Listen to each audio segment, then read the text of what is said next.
Breaking చూస్తున్నాం. High court జడ్జిపై ఆంక్షల విషయంలో గతంలో వెలువరించిన ఉత్తర్వులను సుప్రీంకోర్టు వెనక్కు తీసుకుంది.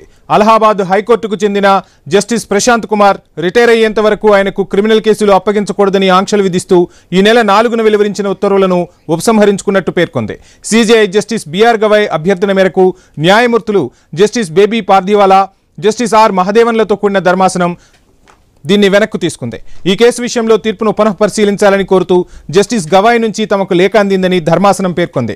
సంబంధిత న్యాయమూర్తికి ఇబ్బందులు కలిగించడం తమ ఉద్దేశం కాదని, అయితే కొన్ని విషయాల్లో పరిమితులు దాటినప్పుడు న్యాయ వ్యవస్థ గౌరవాన్ని కాపాడటమే లక్ష్యంగా కోర్టు పనిచేస్తుందని జస్టిస్ పార్దీవాలా పేర్కొన్నారు. అంతకుముందు ఇచ్చిన ఉత్తర్వులను వెనక్కు తీసుకున్నప్పటికీ అలహాబాద్ హైకోర్టు తీర్పు చట్టవిరుద్ధమని ఆందోళన వ్యక్తం చేశారు. న్యాయ వ్యవస్థపై ప్రజల విశ్వాసాన్ని దెబ్బతీసే ఇటువంటి ఆదేశాలను విస్మరించలేమని స్పష్టం చేశారు.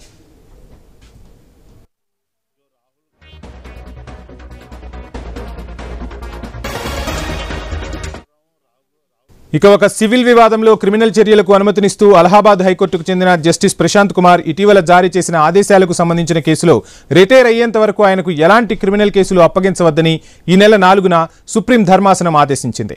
ఈ వ్యవహారంలో సుప్రీంకోర్టు ఆదేశంలోని కొన్ని అంశాలు అమలు కాకుండా నిరోధించేందుకు ఫుల్ కోర్టును సమావేశపరచాలని అలహాబాద్ హైకోర్టుకు చెందిన 13 మంది న్యాయమూర్తులు అలహాబాద్ హైకోర్టు ప్రధాన న్యాయమూర్తికి ఒక లేఖ రాశారు.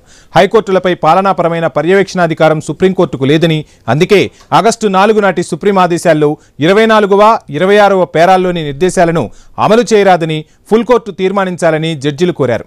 ఈ నేపథ్యంలో సుప్రీం తన ఉత్తర్వులను వెనక్కు తీసుకుంది.